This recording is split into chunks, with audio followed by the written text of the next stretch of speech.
The flash of a camera can capture a moment, but tonight it would detonate a life. In the gilded ballroom of the St. Regis Hotel, where New York's elite gathered to trade pleasantries and seven-figure donations, a lie was about to be told on a stage flooded with light. Julian Sterling, a titan of industry, stood with a smile as dazzling as the chandelier above him. But the woman on his arm was not his wife. His real wife, Amelia, 8 months pregnant with their first child, was supposed to be at home. But she wasn't. And what she did next would not only expose a devastating betrayal, but would ignite a battle for a billion-dollar empire in front of the entire world. The air in the Sterling's penthouse on Park Avenue was always still a carefully curated silence that cost a fortune to maintain. From their 70th-floor perch, the chaotic symphony of New York City was reduced to a muted, glittering tapestry. For Amelia Sterling, this silence had once felt like peace. Now it felt like a vacuum, sucking the very air from her lungs. She ran a hand over the gentle, taut swell of her belly. 8 months. In 8 months, she had gone from being the happiest woman in the world to a ghost in her own home. The baby, a boy they had already named Leo, was a constant tumbling reminder of a dream that was curdling into a nightmare. Amelia wasn't born into this world of silent penthouses and bespoke couture. She had met Julian Sterling when they were both nobodies with outsized ambitions at Columbia. She was the brilliant, meticulous business student who saw potential in his chaotic genius for software architecture. It was her business plan that secured their first round of seed funding for Sterling Innovations.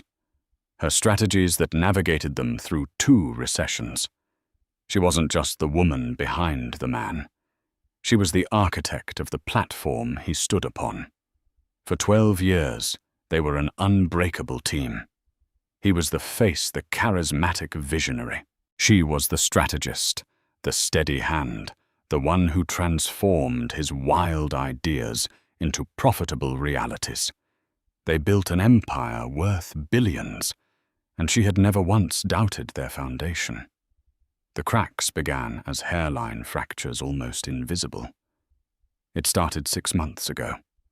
Late nights at the office became more frequent, explained away by a critical new product launch. Business trips to Singapore and Zurich were extended with little notice. The physical distance was one thing, but the emotional chasm was what truly terrified her. The easy laughter they once shared over dinner was replaced by the polite, stilted conversation of strangers. The way he looked at her had changed. The adoration was gone, replaced by a distracted, almost clinical assessment. He blamed it on the stress of the company and the impending responsibility of fatherhood. "I just need to close this last deal, Amy," he'd murmur, kissing her forehead without meeting her eyes. "Then it's just you and me and Leo. I promise." Amelia, ever the pragmatist, tried to believe him. She focused on the nursery, on picking out tiny onesies, and reading books on motherhood.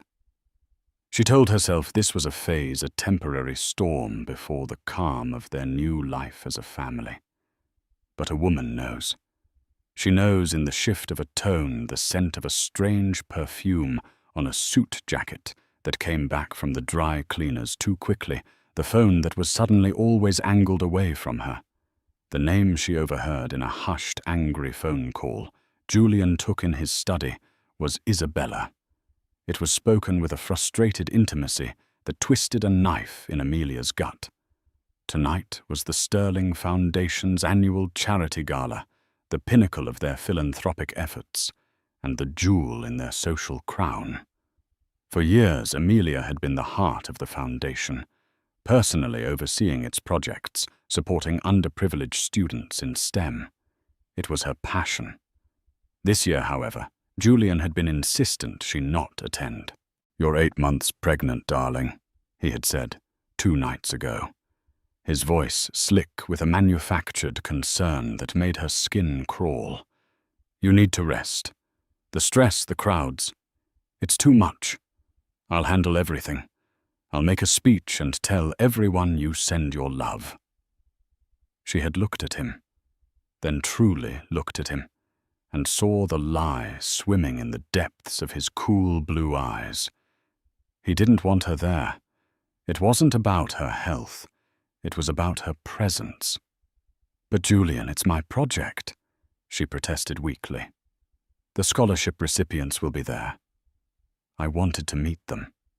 "Next year," he'd said with an air of finality, already turning away to adjust his tie. "I need to be at my best tonight, Amy. A lot is riding on this. Don't make it difficult." The dismissal was as sharp as a slap. She was being hidden, erased. Now, standing in their cavernous walk-in closet, she looked at the gown she had planned to wear, a custom-made seraphine gown in deep sapphire silk, designed to celebrate her pregnancy, not hide it.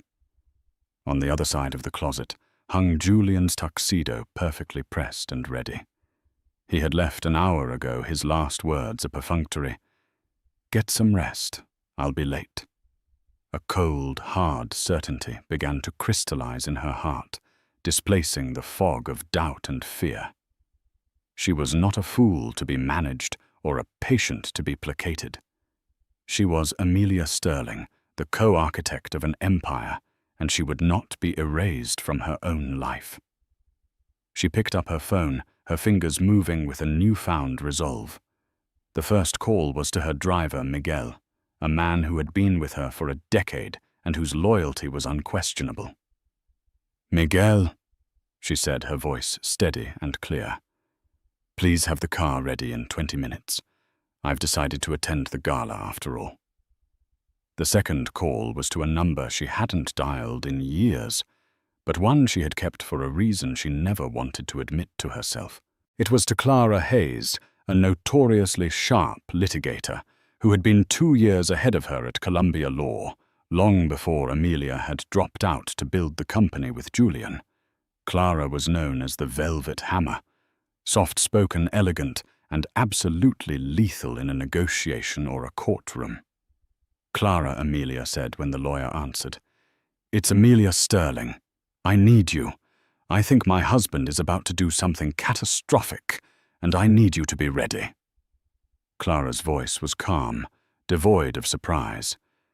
"Send me the details. I'm always ready." As Amelia put on the sapphire gown, she didn't feel like a victim. The pain was still there, a hot, searing agony in her chest, but it was now fueling something else, a cold, righteous fury. Julian had underestimated her. He had mistaken her love for weakness, her partnership for dependence.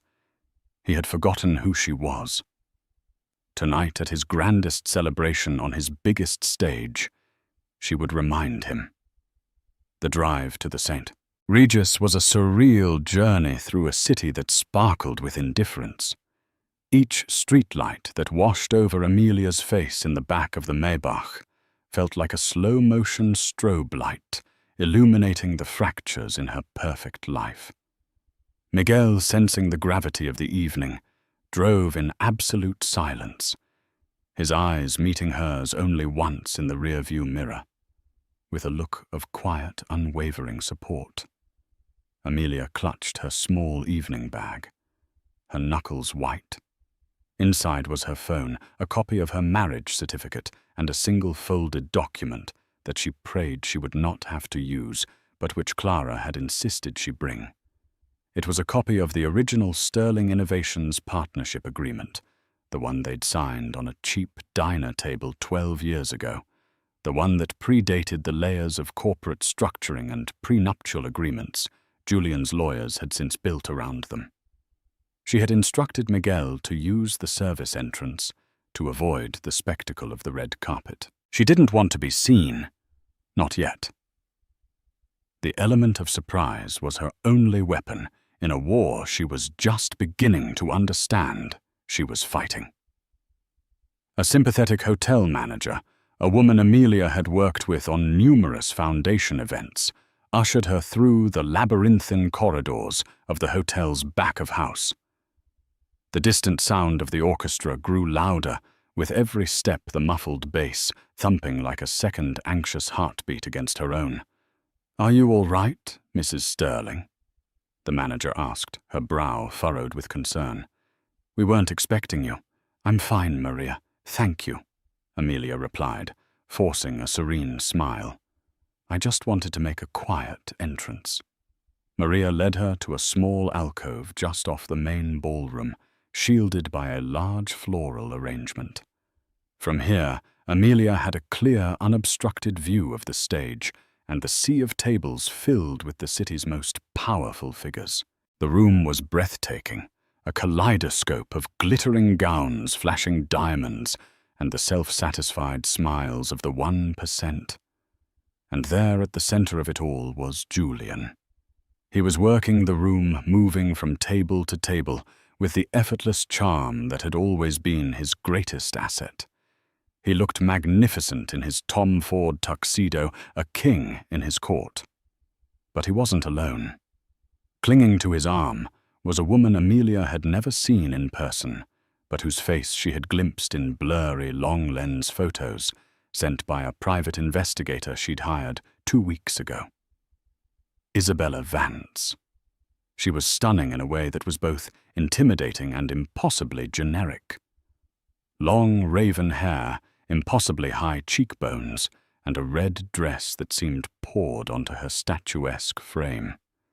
She looked up at Julian with an expression of pure adoration, an expression Amelia herself had worn for over a decade. A wave of nausea, hot and acidic, rose in Amelia's throat. It was one thing to suspect, to see grainy photos. It was another to witness it here in their world at their event. It was a desecration. She watched as Julian laughed, touching Isabella's back with a possessive familiarity that made Amelia's breath catch in her chest. The people at the tables, their friends, their business partners, people who had been to their home for dinner, smiled and chatted with the couple, seemingly unfazed.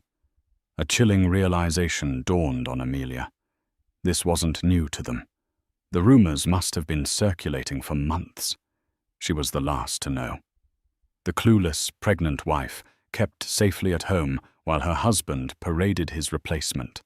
The master of ceremonies, a well-known news anchor, took to the stage. "And now," his booming voice echoed through the ballroom, "it is my distinct honor to welcome the man of the hour, the visionary founder of Sterling Innovations, and the generous heart behind the Sterling Foundation, Mr. Julian Sterling." A wave of applause swept the room. Julian, beaming, led Isabella by the hand toward the stage. He helped her up the small set of stairs with a tenderness that was like a physical blow to Amelia. They stood together at the podium, a perfect, gleaming power couple. The spotlight caught the massive diamond on Isabella's left hand, and Amelia felt the floor tilt beneath her feet. It wasn't just an affair. It was a replacement. Julian tapped the microphone, the sound reverberating through the silent, expectant room. "Thank you, David. Thank you all for being here tonight." He began, his voice smooth as velvet. "Your generosity continues to astound me and allows the foundation to do its vital work. This has been a year of tremendous growth for Sterling Innovations, and a year of profound personal change for me." He paused, turning to look at Isabella, his eyes filled with a scripted public devotion. He took her hand in his. "Many of you have known me for years, and you've known the support I've had beside me. But life is about evolution, about embracing new chapters, and I am overjoyed to begin my next chapter with the most incredible woman I have ever known." He lifted her hand to his lips. The cameras at the foot of the stage flashed in a frenzy. Amelia's heart hammered against her ribs, a frantic, trapped bird. "Don't say it, Julian. Please, for the love of God, don't." But he did. "I want to thank you all for coming," he continued, his voice ringing with triumph. "And I want you all to join me in celebrating the future. Please, a round of applause for my beautiful wife, Isabella Sterling." The name hit the room like a sonic boom. For a split second, there was a stunned silence, a collective intake of breath as hundreds of people processed the public execution they had just witnessed. Amelia felt the air leave her body, her vision narrowing to a pinpoint focused on the two figures bathed in light on the stage. Isabella Sterling. He had given her Amelia's name. Then, confused but polite, the applause began to ripple through the room. It was hesitant at first, then grew stronger as people followed the social cue. They were clapping for her replacement. They were applauding the erasure of Amelia Sterling. In her shielded alcove, Amelia leaned against the cold marble wall, one hand protectively on her stomach, where Leo gave a sudden violent kick as if sensing his mother's agony. The sound of the applause, the flash of the cameras, the smiling face of her husband beside his new wife. It all merged into a vortex of betrayal, so profound it felt like it could tear her apart. But it didn't. As the applause died down and Julian began his prepared speech about philanthropy, something inside Amelia snapped. The part of her that was grieving, that was heartbroken, that was humiliated, went silent. And in its place a cold, diamond-hard clarity emerged. He had not just left her. He had not just cheated on her. He had attempted to publicly annihilate her, to rewrite their entire history in front of the world that she had helped build. He thought she was a chapter he could close. He was wrong. She was the whole damn book. Amelia pushed herself off the wall. Her face was pale, but her eyes burned with a fire that could have melted steel. She looked at Maria, the hotel manager who was staring at her with wide, horrified eyes. "Maria." Amelia's voice was quiet, but it held a new, chilling authority. "I need you to do something for me. I need you to get a message to the head of security. Tell him that the real Mrs. Sterling is here, and she is about to go on stage." While Julian's voice droned on from the stage, weaving a hypocritical tapestry of words about integrity and community. Amelia's mind was a whirlwind of controlled chaos. The initial shock had passed, leaving behind the icy calm that precedes a hurricane. She was no longer a wife betrayed. She was a general surveying a battlefield, calculating her next move. She found a deserted powder room, the opulent marble and gold, a stark contrast to the ugliness of her reality.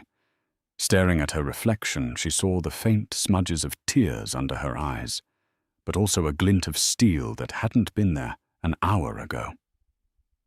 She was the majority partner in their initial venture, a fact Julian had conveniently forgotten, burying it under years of complex corporate filings. He thought the prenup was his shield, but he'd forgotten about the foundation upon which the entire house was built. Her phone buzzed. It was Clara Hayes. "I'm watching the live stream," Clara said, her voice devoid of emotion. "He actually did it. The unmitigated gall of that man." "He did," Amelia breathed, steadying herself against a vanity. "He called her Isabella Sterling. That's not just infidelity, Amelia. That's a public declaration. It's a calculated move to delegitimize you. In legal terms, it's a gift. A very, very expensive gift he just handed you." Amelia recalled the clause Clara had been referring to when they'd last spoken. Years ago, when they were formalizing their prenuptial agreement, Julian's lawyers had drafted a document that was overwhelmingly in his favor. It protected his assets, his company, shares, everything. But Amelia, guided by a flicker of premonition she couldn't explain at the time, had insisted on a single, non-negotiable addition. With the help of a young but brilliant lawyer, Clara, she had crafted the public image and fidelity clause. It was an unusual clause, one Julian had laughed at, calling it her romantic nonsense. It stipulated that their partnership was not just financial, but also one of public trust, essential to the brand of sterling innovations.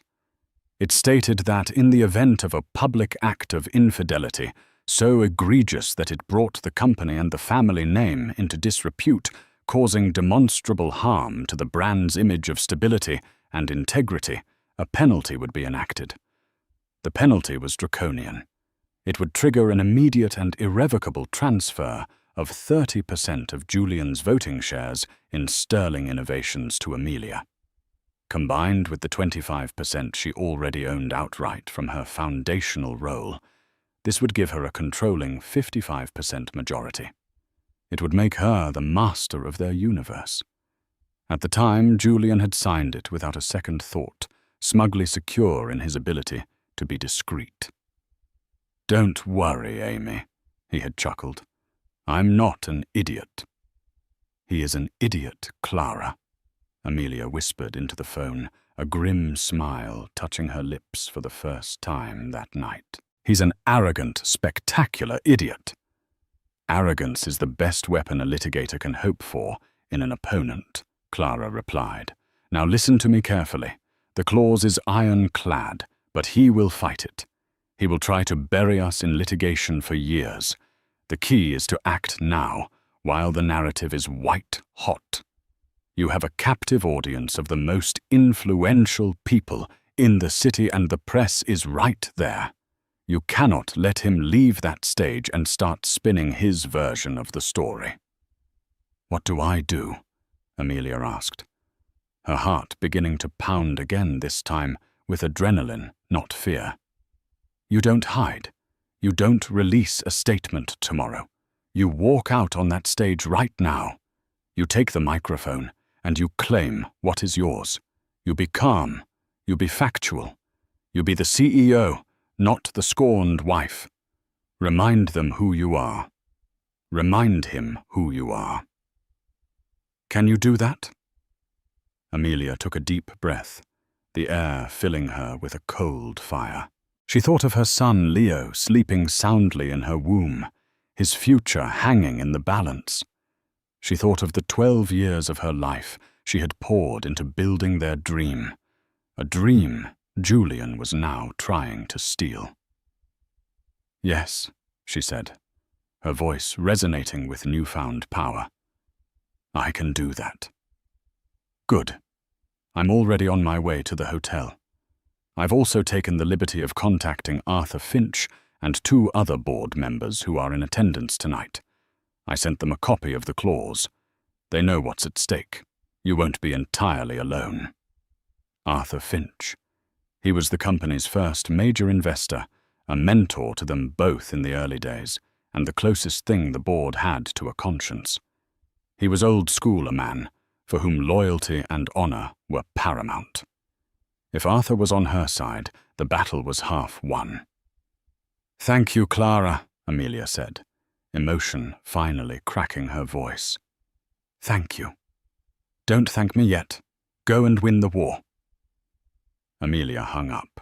She took one last look in the mirror, straightened the lines of her sapphire gown, and placed a hand on her belly, a silent promise to her son. "I will not let him break us. This family, this company is ours." She exited the powder room and walked back towards the ballroom, her heels clicking on the polished marble floors. The sound was no longer hesitant. Each step was deliberate, measured, and purposeful. Each click was a countdown to the moment the world and her husband would finally learn that Amelia Sterling was not a victim to be pitied, but a queen coming to reclaim her throne.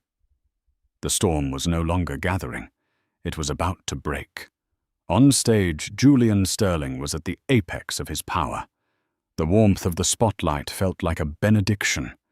The attentive faces in the crowd, a reflection of his own greatness. He had done it. He had seamlessly executed the most audacious social maneuver of his life. The initial brief hesitation in the applause had been quickly swallowed by the force of his confidence. People adapted. They always did. Isabella stood beside him, a vision in crimson, her hand resting delicately in the crook of his arm. She was perfect. She was young, vibrant, and looked at him as if he were a god. She didn't challenge him. She didn't question his late nights. She didn't have the weary familiarity that had begun to grate on him with Amelia. Isabella was a beautiful blank canvas on which he could paint his next chapter. He finished his speech with a flourish, announcing a surprise $5 million personal donation to the foundation, a move designed to cement his image as a benevolent leader. The applause was thunderous this time, genuine. He felt a surge of pure, unadulterated triumph. As he and Isabella descended the stage, they were immediately swarmed by well-wishers. "Julian, congratulations. She's stunning," said Marcus Thorne, a hedge fund billionaire with a notorious reputation for trading in wives like stocks. "A bold move, Sterling. I like it," commented another, a grizzled real estate magnate. Julian accepted the praise with a magnanimous smile, telling a carefully rehearsed story. "It was all very sudden, but when you know, he'd say with a shrug. "Amelia and I separated amicably some time ago. We wanted to keep it private for the sake of the family, but it was time to move forward." It was a plausible lie, cushioned by the unspoken rule of their social circle. Don't ask too many questions, especially when the answer might be uncomfortable. Isabella played her part beautifully, offering shy smiles and murmured thanks, the picture of a woman gracefully stepping into a role she was born to play. But not everyone was convinced. He noticed a few of the older, more established couples people who had known him and Amelia since the beginning, offering curt, tight-lipped congratulations before quickly moving away. He saw whispers exchanged behind champagne flutes, questioning glances shot in his direction. He dismissed it as envy. His phone vibrated in his pocket. It was a text from his chief communications officer. "Press is going wild. We need to release a formal statement ASAP, clarifying your marital status. Things could get messy."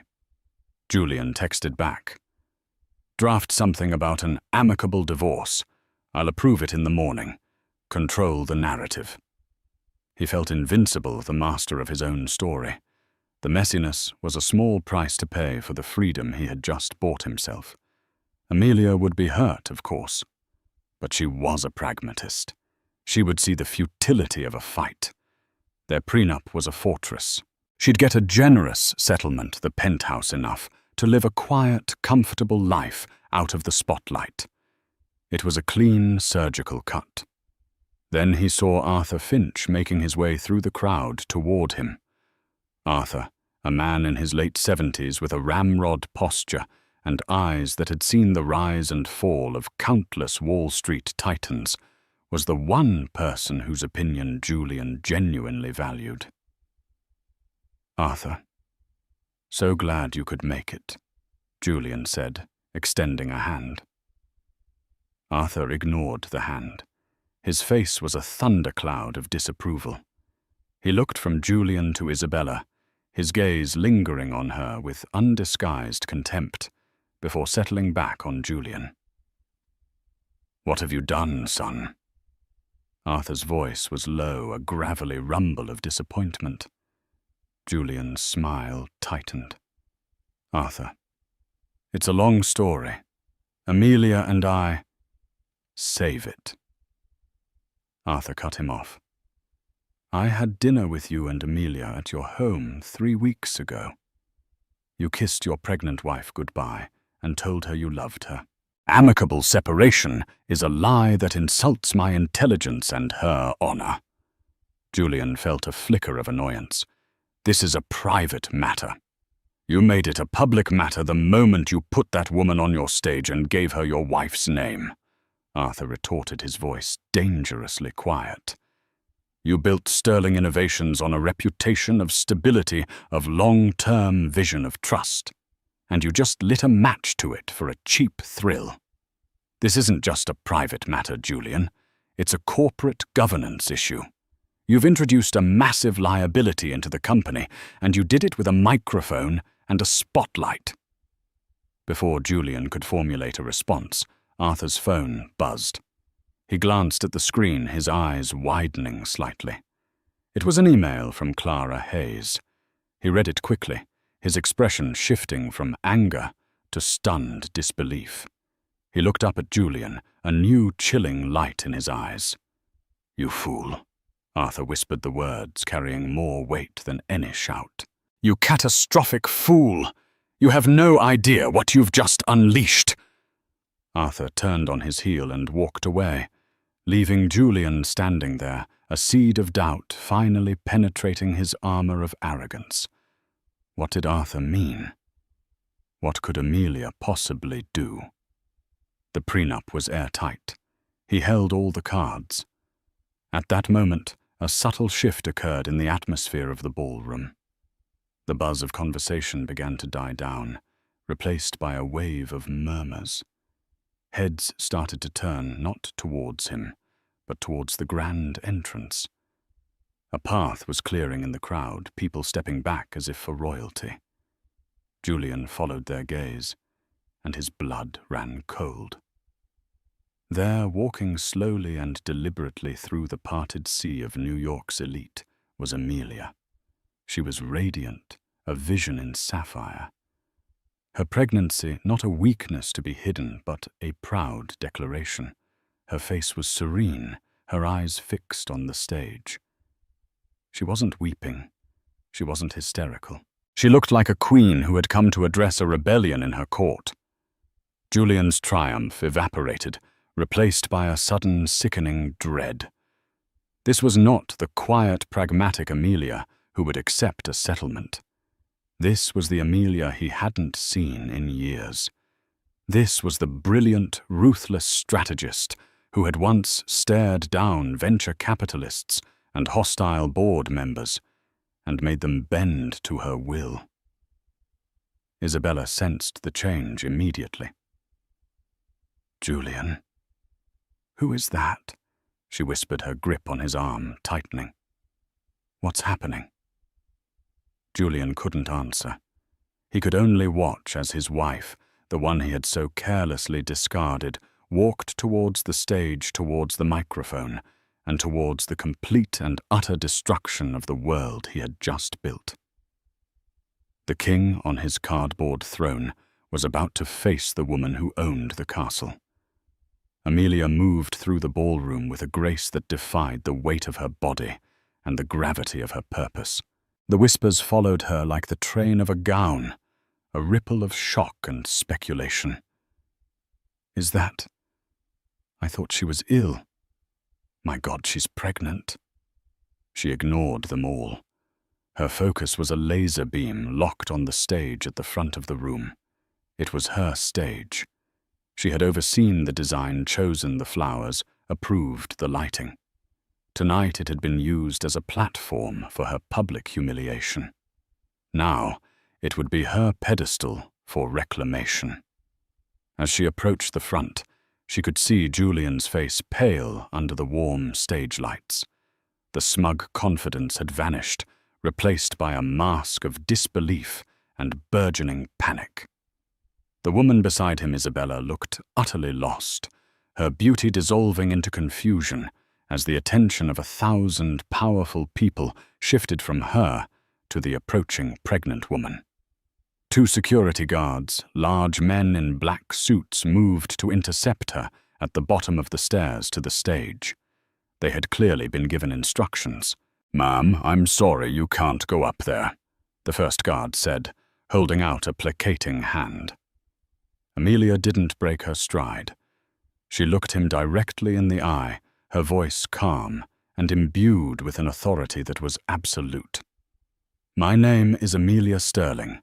This is my foundation's event, and that is my husband on that stage. Take your hand off my path." The guard faltered. He looked back at his partner, then towards the stage where Julian was frozen, offering no direction. In that moment of hesitation, Arthur Finch stepped forward, his aged but powerful presence instantly changing the dynamic. "Let her pass," Arthur commanded the guards. "She is exactly where she needs to be." The guards, recognizing a power greater than their immediate orders, stepped aside. Amelia gave Arthur a brief, grateful nod and ascended the 3 steps to the stage. The silence in the ballroom was now absolute. It was a heavy, profound silence, filled with the delicious, terrifying anticipation of a scandal unfolding in real time. Every phone was out, every camera recording. This was a moment that would be replayed and dissected for weeks to come.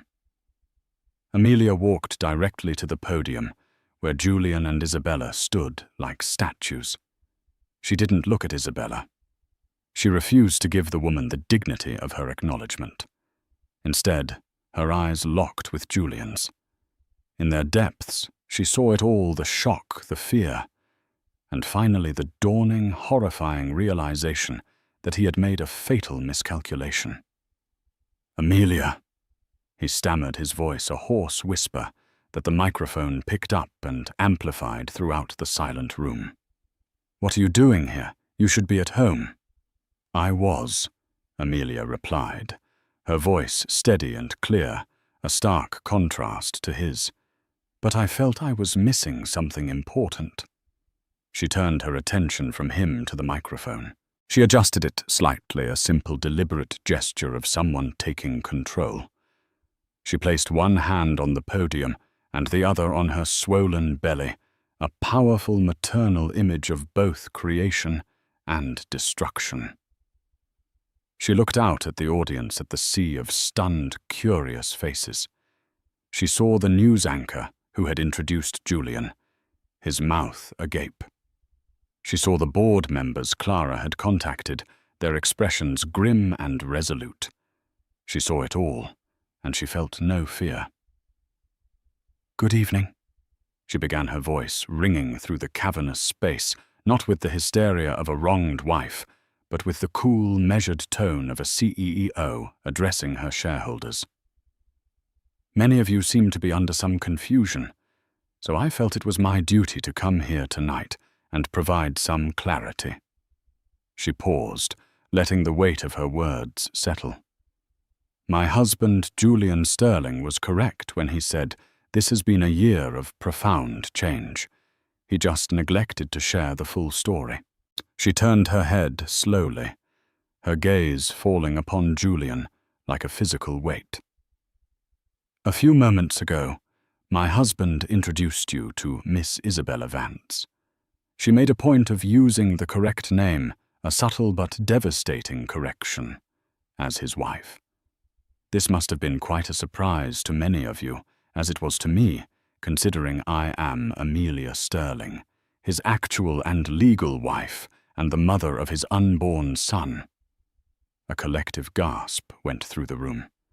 It was a physical sound, a wave of shock and outrage. The narrative Julian had tried to control was shattering before his eyes. He had cast himself as the romantic lead in a new story. Amelia was recasting him as the villain in a tragedy of his own making. This was her opening move in a game of chess he didn't even know they were playing. The Queen's gambit had been deployed, and the King was in check. The ballroom was a tinderbox, and Amelia had just struck the match. The gasp from the crowd was followed by an explosion of frantic murmurs. On stage, Julian's face had turned a ghastly shade of white. Isabella looked as if she wanted the floor to swallow her whole, her fantasy of a glamorous new life crumbling into a public nightmare. Amelia held up a hand, and an almost impossible silence fell once more. They were hers now. The entire room, the entire city was hanging on her next word. "I understand that private matters are seldom meant for public stages," she continued, her voice resonating with a powerful, almost sorrowful dignity. "But my husband, in his enthusiasm to begin his new chapter, chose this stage. He chose to involve all of you. Therefore, I am forced to respond on this stage." She let her gaze sweep across the front rows, where the most influential board members and investors of Sterling Innovations sat, their faces etched with shock and dawning fury. They were not just seeing a marital dispute, they were witnessing a catastrophic failure of judgment from their CEO. "Julian and I are bound by more than just a marriage certificate," Amelia stated, her tone shifting from personal revelation to hard-nosed business. "We are bound by a partnership that began 12 years ago when Sterling Innovations was just an idea sketched on a napkin. We are bound by contracts and agreements that formed the very bedrock of our company. Contracts, it seems, my husband has forgotten." Julian finally found his voice a strangled, desperate sound. "Amelia, this is not the time or the place. We can discuss this at home."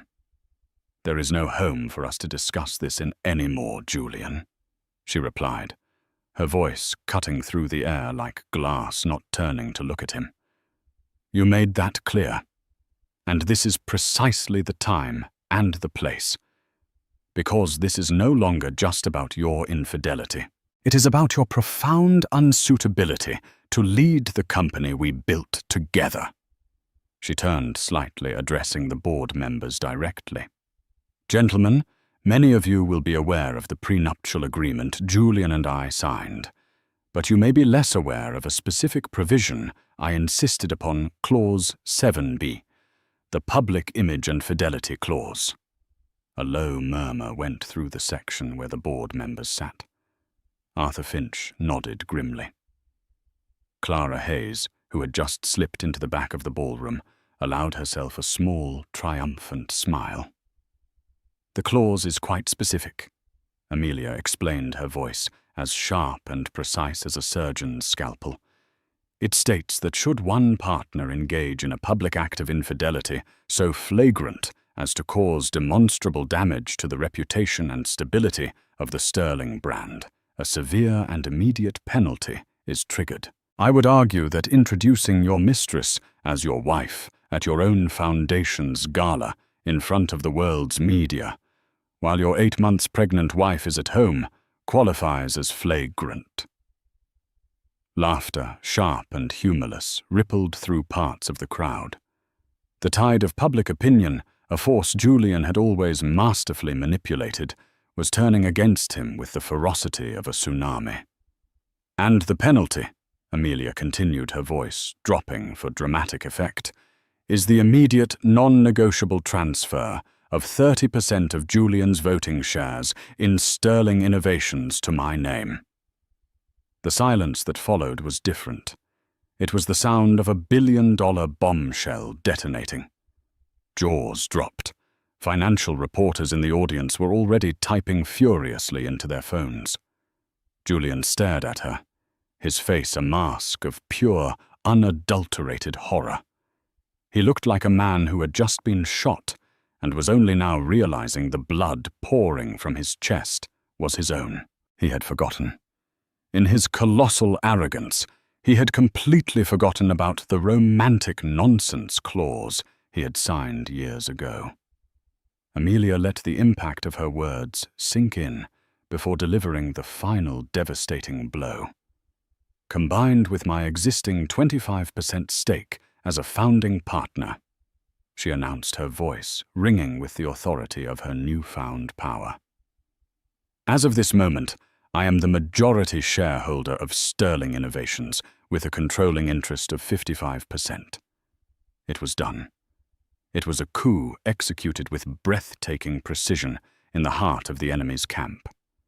She turned to Julian, her eyes no longer holding pain, only a cold, dispassionate finality. "So you see, Julian, you will have your new chapter. You are free to be with Miss Vance. But the company, the empire we built, remains with the family. With me. And with our son." She then turned back to the stunned audience. "The Sterling Foundation will also be entering a new chapter. Effective immediately, its primary mission will be redirected. A new fund will be established, endowed with the $10 million that were pledged here tonight, dedicated entirely to providing financial, legal, and emotional support to women and single mothers who have been abandoned in circumstances like my own." A wave of applause started tentative at first, then swelling into a roar. It was led by the women in the room, a spontaneous, powerful expression of solidarity that shook the very foundations of the ballroom. They were clapping for her courage, for her brilliance, for her righteous fury. Amelia looked at her husband one last time.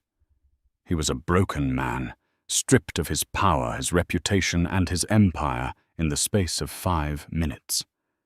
Isabella was already backing away from him, her face a picture of terror as she realized she had hitched her star to a falling meteor. Amelia Sterling did not feel a shred of pity. She simply took a deep, cleansing breath, turned away from the wreckage of her marriage, and walked off the stage. Not as a wife, but as the undisputed queen of Sterling innovations. The roar of applause that had sealed her victory felt distant to Amelia as she walked away from the stage. It was as if she were moving through water, the sounds of the world muted and distorted. She didn't look back at the tableau of destruction she had wrought at Julian, a statue of ash, or Isabella, a ghost in a red dress. Her entire being was focused on a single objective: getting out. Miguel was waiting just beyond the ballroom doors, his large, comforting presence a bulwark against the chaos. He took one look at her face, pale but resolute, and simply nodded, placing a steadying hand on her elbow to guide her through the hotel's service corridors. The hotel manager, Maria, met them with a cashmere wrap, her eyes wide with a mixture of horror and awe. "Your car is waiting, Mrs. Sterling, darling," she whispered, the title now holding an undisputed weight.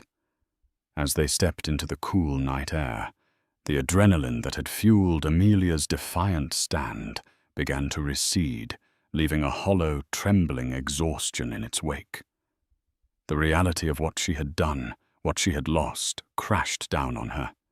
She had won the war, but the battlefield was the ruins of her life, her love, her family. As she sank into the plush leather of the Maybach, the first sob escaped her, a ragged, guttural sound of 12 years of love and partnership dying. Miguel pulled away from the curb, just as a figure darted towards the car. It was Clara Hayes, her chic coat thrown over her evening dress, her face illuminated by the streetlights.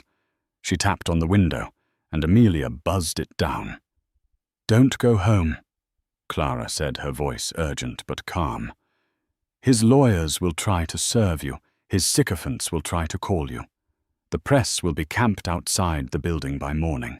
I've booked you the presidential suite at the Mandarin Oriental under a corporate name. Go there. I'll handle everything on the ground here and meet you in an hour." Amelia could only nod, the tears now streaming silently down her face. "Clara, thank you." "We're not done yet," Clara said, a grim smile on her face. "This was just the declaration of war. Now we win it." Back in the St. Regis ballroom, chaos reigned. As Amelia disappeared, the spell of silence broke, and the room erupted. Julian stood frozen for a moment longer, a man publicly executed before he turned on Isabella. His face contorted in a mask of pure rage. "You!" he hissed, his voice low and venomous. "This is your fault." Isabella, terrified, stumbled back. "My fault. You told me she was a non-issue," she cried, her voice rising in panic. The cameras, which had never stopped flashing, captured her desperate, accusatory expression. Realizing her position, she turned and fled the stage, pushing through the stunned crowd, her glamorous entrance a world away from this humiliating, frantic exit. She would be on a plane to an undisclosed location by sunrise, her 15 minutes of infamy already curdling into a lifetime of regret. Julian was immediately swarmed, not by well-wishers, but by the press shouting questions like machine gun fire. "Mr. Sterling, is the fidelity clause real? What is your response to the allegation? Will you be stepping down as CEO?" He was buffeted, lost his charm and power, utterly useless. It was Arthur Finch who finally broke through the cordon, his face a mask of cold fury.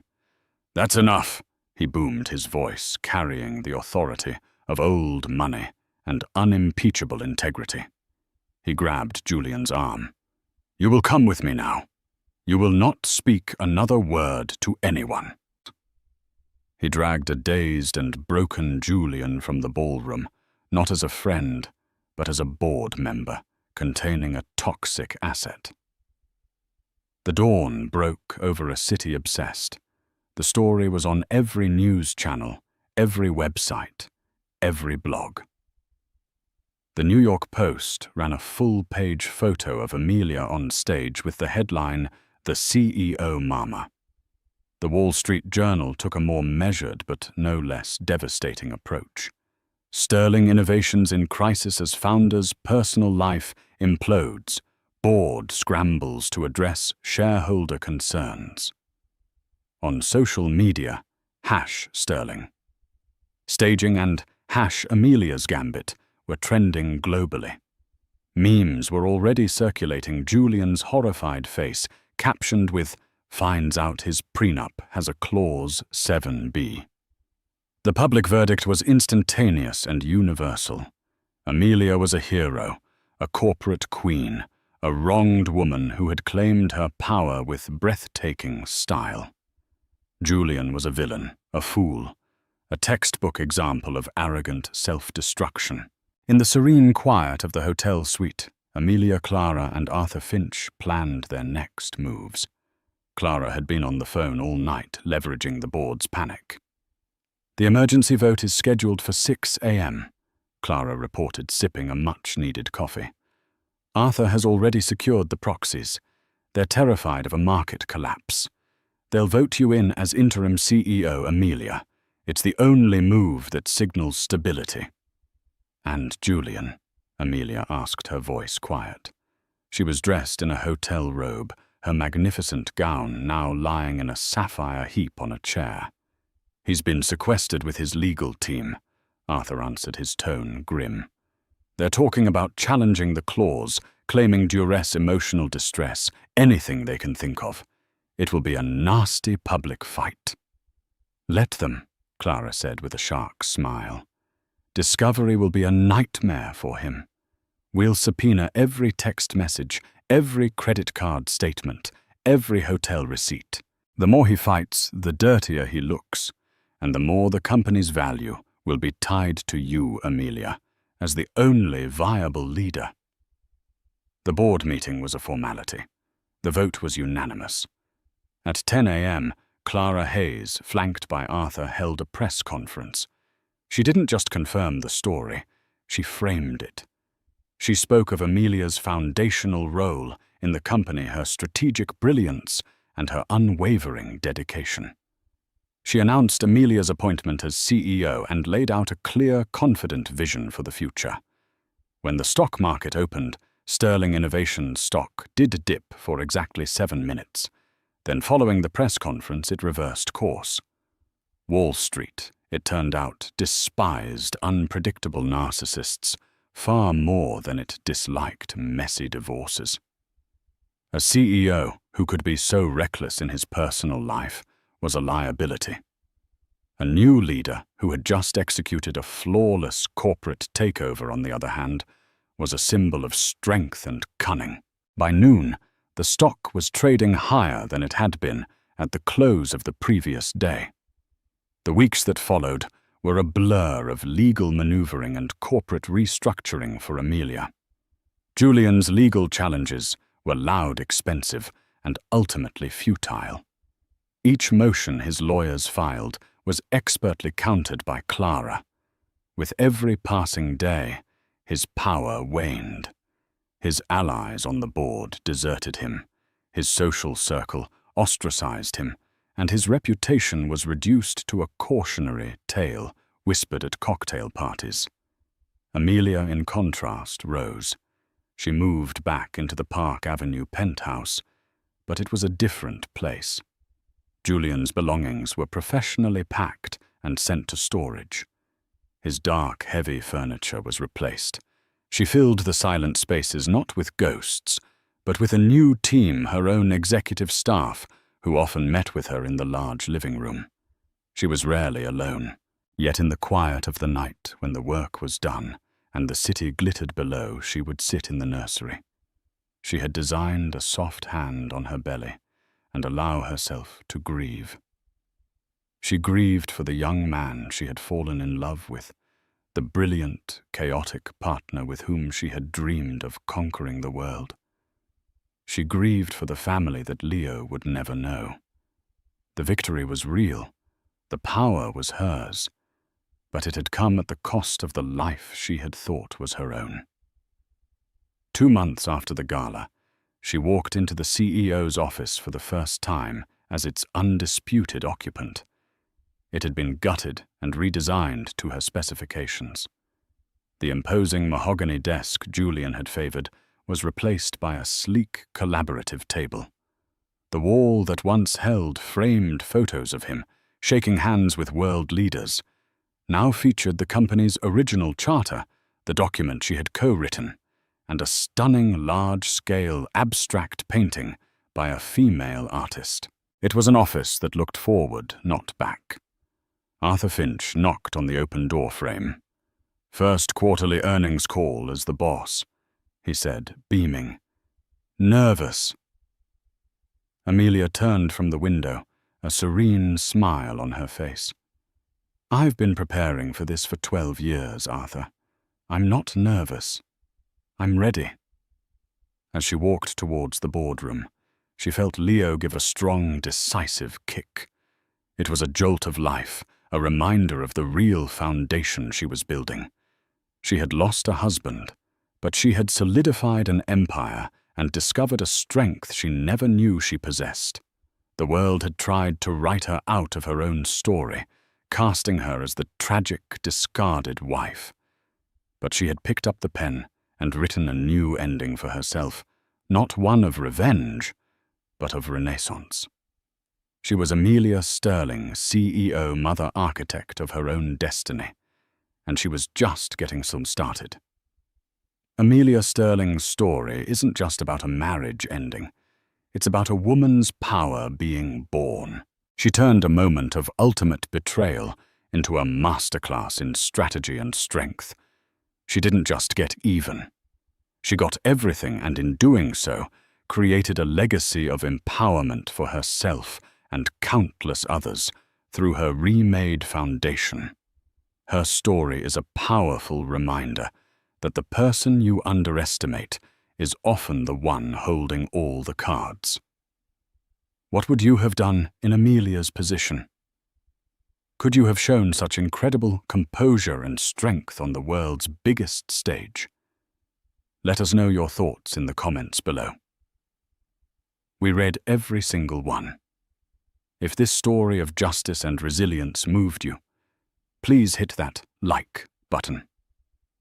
Share it with someone who needs to hear it, and make sure you subscribe to our channel for more unforgettable real-life dramas. Thank you for listening.